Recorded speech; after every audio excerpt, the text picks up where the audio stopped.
لبیک لبیک لبیک یا رسول اللہ، تاجدار ختم نبوت، زندہ باد زندہ باد زندہ باد۔ فلسطین سے ہمارا رشتہ کیا، لا الہ الا اللہ محمد الرسول اللہ۔ آج میں اس لیے حاضر ہوا ہوں تاکہ آپ کو مذاکرات کے حوالے سے کچھ حقائق بتا سکوں۔ آج 2 نومبر کا دن ہے اور یہ بڑا یادگار دن ہے۔ اس دن قبلہ امیر المجاہدین شیخ الحدیث و تفسیر حضرت علامہ مولانا حافظ خادم حسین رضوی صاحب رحمۃ اللہ علیہ، آپ نے کارکنان سے ایک حلف لیا تھا۔ ہن میں ایک حلف نامہ پڑھن لگا، تسی سارے اودے تے پڑھنا ہے نال۔ اے مجمع واسطے سی بنایا۔ بسم اللہ الرحمن الرحیم۔ میں اللہ رب العزت کو سمیع و بصیر جان کر اور خاتم الانبیاء والمرسلین حضرت محمد مصطفیٰ صلی اللہ تعالی علیہ وسلم کو اللہ تبارک و تعالی ہمیں اس حلف پر مرتے دم تک قائم رہنے کی توفیق عطا فرمائے۔ تحریک لبیک یا رسول اللہ پاکستانی یہ وہ عظیم جماعت ہے جس نے پورے ملک میں پرامن لبیک یا اقصی مارچ کا اہتمام کیا اور فلسطین کے ساتھ اظہار یکجہتی کے لیے ملکی سطح پر، ڈویژن سطح پر، ضلع اور تحصیل سطح پر لبیک یا اقصی مارچ کا اہتمام کیا۔ اور انہی مارچوں کا ہی وہ تسلسل تھا کہ جب نیتن یاہو کو دہشت گرد قرار دلوایا اور اس کا اعلان حکومت پاکستان سے کروایا۔ اور نیتن یاہو جو ہے وہ ایک دہشت گرد ہے اور جنگی جرائم کا مرتکب ہے۔ اور اسی بات کا غصہ تھا ٹرمپ کو اور نیتن یاہو کو، اور اسی غصے کو نکالنے کے لیے انہوں نے قادیانیوں کے کہنے پر تحریک لبیک یا رسول اللہ پاکستان سے وہ جو انتقام لیا وہ ساری دنیا کے سامنے ہے۔ لیکن ٹھیک ہے، وہ لبیک کی تحریک جو ہے وہ چل رہی ہے جب تک ان کا بھی ایک کلائمیکس ہونا پھر زوال آ جانا ہے، کلائمیکس ہونا پھر زوال آ جانا ہے، کلائمیکس ہونا پھر زوال آ جانا ہے۔ اور تحریک لبیک یا رسول اللہ پاکستان کے کتنے لوگوں کو شہید کیا گیا، یہ بات ہم سے نہ سنیں بلکہ حضرت علامہ مولانا جلیل احمد شرک پوری صاحب، جو کہ تحریک لبیک یا رسول اللہ پاکستان کے کوئی ذمہ دار یا کارکن نہیں ہے، وہ کتنے درد کے ساتھ بیان کر رہے تھے کہ 1000 سے اوپر لوگوں کو قتل کیا گیا، پھر ان کی لاشوں کو ٹرکوں میں لوڈ کر کے اوپر کپڑا ڈال کے لے جایا گیا۔ آپ کو حلفن قرآن لوگ کہیں گے جی 1000 سے زیادہ بندے شہید ہوئے ہیں، 1000 سے زیادہ شادی ہوئی ہے۔ یہ ظلم اور بربریت مرید کے مقام پر تحریک لبیک یا رسول اللہ پر اتنا ظلم اور جبر کیا گیا، حالانکہ آپ نے ایسا کام اسرائیل کی غلیظ ترین حکومت میں بھی نہیں دیکھا ہوگا۔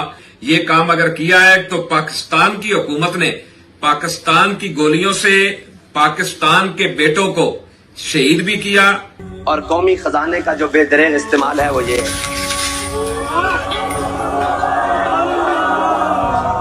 اور یہ ظلم پوری دنیا نے میڈیا کے ذریعے دیکھا، اور اگر آپ یہ ظلم اور جبر ہٹائیں، دنیا سے خوف دور کریں، تو اس کی ویڈیوز آپ کے سامنے آنا شروع ہو جائیں گی۔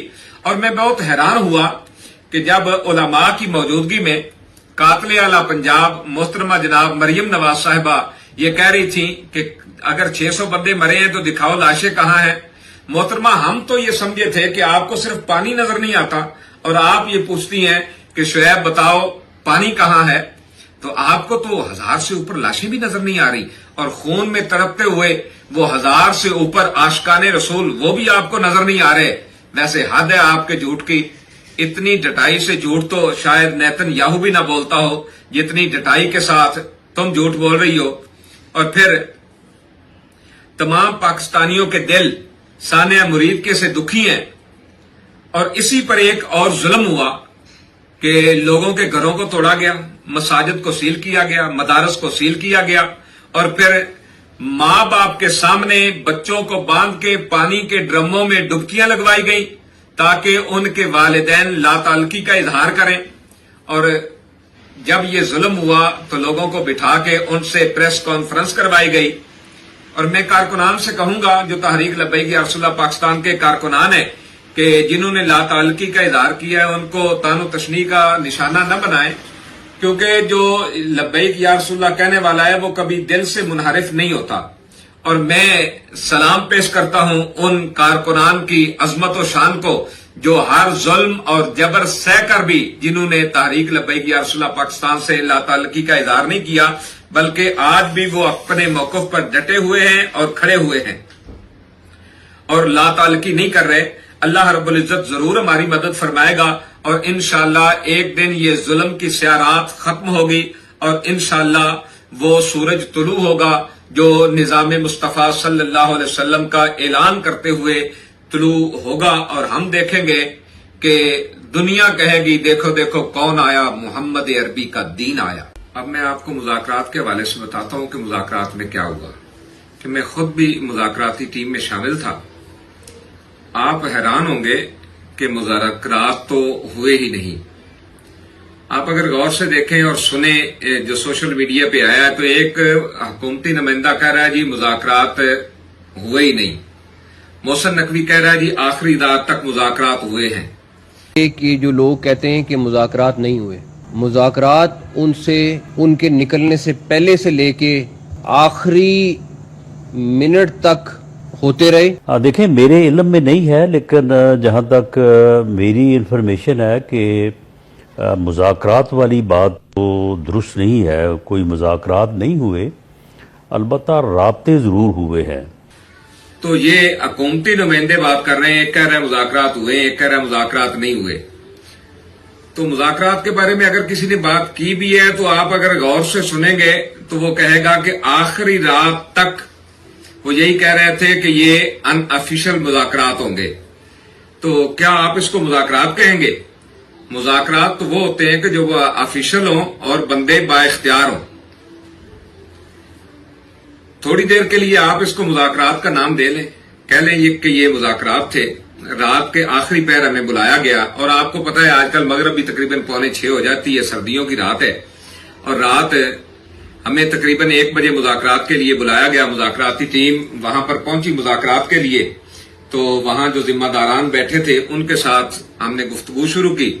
جب گفتگو شروع کی تو انہوں نے کہا بس گفتگو اور مذاکرات یہی ہے کہ آپ فوری طور پر اعلان کریں، اس کو ختم کریں اور جائیں۔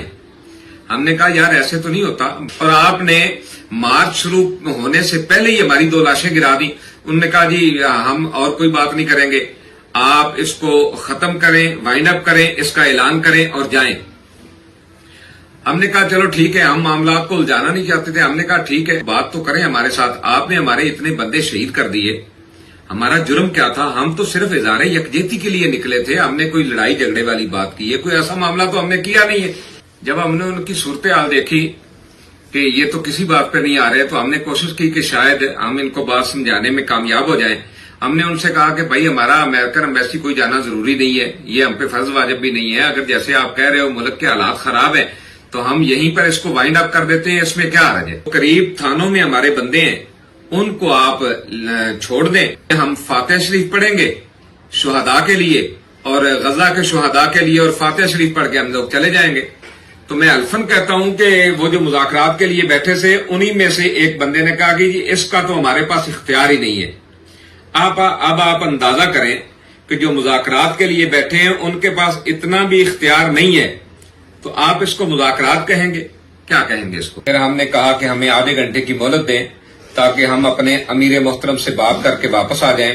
تو انہوں نے کہا ٹھیک ہے آپ لوگ جلدی جائیں۔ ہم نے گاڑی نکالی اور تیزی سے چلتے گئے۔ جو بات ہوگی وہ ہم سچ کریں گے کہ جب ہم پولیس کے ناکے پر پہنچے تو انہوں نے ہمیں روک لیا۔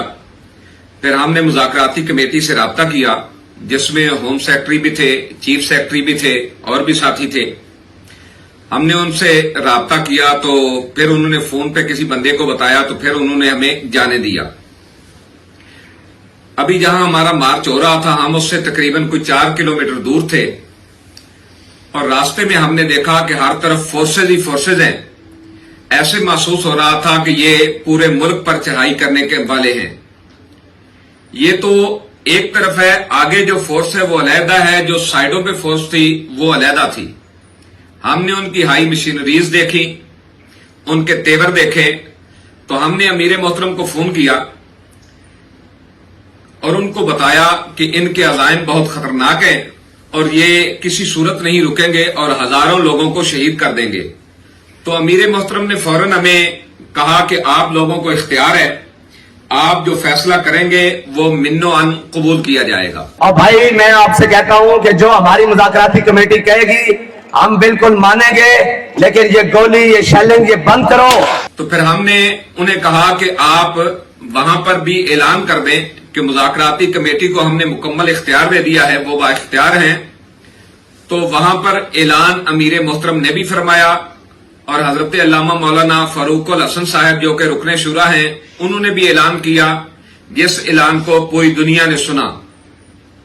ہم نے پھر مذاکراتی کمیٹی سے رابطہ کیا کہ اب آپ صرف 10 سے 15 منٹ کے لیے فورسز کو پیچھے کر دیں, ہم آپ کے پاس آتے ہیں, ہمارے پاس اختیار ہے, ہم یہ ختم کرنے کا اعلان کر دیتے ہیں. اتنے میں شیلنگ شروع ہو گئی اور بہت خطرناک طریقے سے انہوں نے شیلنگ شروع کی. تو ہم نے فون کر کے کہا کہ آپ شیلنگ بند کروائیں, ہم آپ کے پاس آ کر بیٹھ کر یہاں سے اعلان کر دیتے ہیں, اس کو ختم کر دیتے ہیں. تو انہوں نے پہلے تو انکار کیا کہ کوئی شیلنگ نہیں ہو رہی, پھر اتنی دیر میں فائرنگ بھی شروع ہو گئی اور یہ سب کچھ ہمارے سامنے ہو رہا تھا. فائرنگ ہمارے سامنے ہو رہی تھی, شیلنگ ہمارے سامنے ہو رہی تھی, وہاں دھوئیں کے بادل اٹھ رہے تھے. تو پھر انہوں نے کہا کہ اب آپ کو ہمارے پاس آنے کی ضرورت نہیں ہے. تو ہم نے کہا کہ صحیح ہے, ہم آپ کے ساتھ بیٹھے بغیر ہی سٹیج پر جا کر ختم کر دیتے ہیں. ہم نے کہا کہ خدارا یہ ظلم رکوائیں. تو وہ کہنے لگے کہ کچھ نہیں ہو رہا. پھر شہادتوں پر شہادتیں ہو گئیں اور انہوں نے ہماری کوئی بھی بات نہیں مانی. اور پھر پوری دنیا نے یہ منظر دیکھا کہ کس طرح سفاکانہ اور ظالمانہ طریقے سے انہوں نے لاشیں گرا دی.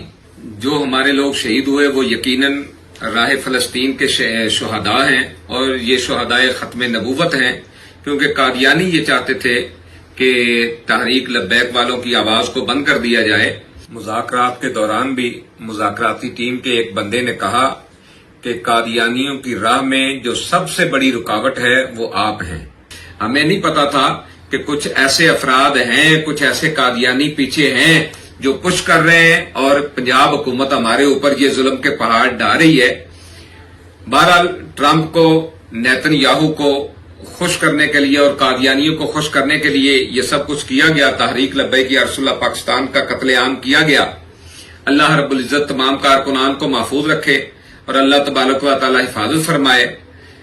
ہم تو اہل فلسطین کے لیے اخلاص کے ساتھ درود و سلام پڑھتے ہوئے نکلے تھے, اور میں مسلمانوں کو یہ کہوں گا کہ کوئی کافر تو یہ نہیں کہے گا کہ مسلمانوں اٹھو, شرم کرو, میدان عمل میں آؤ اور آ کے دنیا کو بتاؤ کہ ٹرمپ نے پہلے بھی ایک معاہدہ کروایا تھا اور پھر اس معاہدے سے مکر گئے. اب دوبارہ یہ جو معاہدہ ہوا ہے آپ اتنا احتجاج کرتے, میدان عمل میں آتے تاکہ دوبارہ اس معاہدے سے وہ پھر نہ جاتے. لیکن آج دیکھ لیں, آج بھی وہ معاہدے سے پھر گئے, انہوں نے معاہدے سے جو ہے معاہدے کی خلاف ورزی کر دی. اور میں یہ پوری پاکستانی قوم سے کہوں گا کہ وہ مرتے دم تک اس خون لیگ سے یہ سوال کرتی رہے کہ جو غزہ کے ساتھ اظہار یکجہتی کے لیے نکلے تھے ان کا خون تم نے کیوں بہایا, تم نے گولی کیوں چلائی, آخر کیا جرم تھا ان لوگوں کا کہ جن کے پاس کوئی اسلحہ نہیں, کوئی کچھ نہیں ہے, لیکن تم ان پر سیدھی گولیاں برسا رہے ہو. یہ فقط ٹرمپ اور نیتن یاہو کی خوشنودی کے لیے کیا گیا ہے. مجھے بتائے گولی کیوں چلائی. اب بھی اگر تم میں شرم ہے اور اپنی غلطی کا احساس ہو گیا ہے تو شہداء ہمارے حوالے کر دو اور اعلان کرو کہ ہم اسرائیل کو کبھی تسلیم نہیں کریں گے. اور ہزاروں مسلمانوں کا قاتل ٹرمپ اور نیتن یاہو کی مذمت میں اسمبلی میں قرارداد پیش کرو, کیونکہ دوسری بار ٹرمپ اور نیتن یاہو نے امن معاہدے کی دھجیاں اڑا دی ہیں اور مسلمانوں کا قتل عام شروع کر دیا ہے. تحریک لبیک یا رسول اللہ پاکستان کے کارکنان سے یہ کہوں گا کہ اللہ رب العزت سے کامل امید رکھیں, انشاءاللہ العزیز وقت ضرور بدلے گا اور جب یہ وقت کا پہیہ گھومے گا تو انشاءاللہ العزیز یہی ظالم شکنجے میں آئیں گے. اور آخر میں ان تمام لوگوں کا شکریہ ادا کرنا چاہتا ہوں کہ جنہوں نے ہمارے شہداء کو یاد رکھا، اصال ثواب کیا. بالخصوص میں شکریہ ادا کرنا چاہوں گا مفتی اعظم پاکستان استاد العلماء حضرت علامہ مولانا مفتی منیب الرحمان صاحب اور ان کی پوری ٹیم اور تمام تنظیمات اہل سنت، بالخصوص استاد العلماء حضرت علامہ مولانا پیر سید مظہر سعید کاظمی صاحب، حضرت علامہ مولانا قاری زوار بہادر صاحب، سینیٹر حافظ محمد مشتاق صاحب، تمام صحافی برادران، تمام وکلاء اور علماء اہل سنت اور عوام اہل سنت کا شکریہ ادا کرتا ہوں. وزیر اعلیٰ کے پی کے سہیل افریدی صاحب جنہوں نے اسمبلی فلور پر شہداء کو یاد رکھا اور انہیں اصال ثواب کیا. اسی طرح جس کسی نے بھی ہم مظلوموں کے حق میں آواز اٹھائی اور قاتل نواز حکومت کی مذمت کی، ہم ان کا شکریہ ادا کرتے ہیں اور امید کرتے ہیں کہ قاتل حکومت کے خلاف شہدائے ختم نبوت اور شہدائے فلسطین کے لیے ایک طاقتور آواز بن کر ابھریں گے. قاتل حکومت سے حساب لیا جا سکے کہ گولی کیوں چلائی، اور میں تحریک لبیک پاکستان کے کارکنان سے کہوں گا کہ اپنے آپ کو محفوظ رکھیں اور اس بات کا پختہ یقین رکھیں کہ جن مالکوں کا ہم کام کرتے ہیں وہ ہمیں بے آسرا نہیں چھوڑیں گے. انہیں جانا انہیں مانا، نہ رکھا غیر سے کام، للہ الحمد کہ میں دنیا سے مسلمان گیا.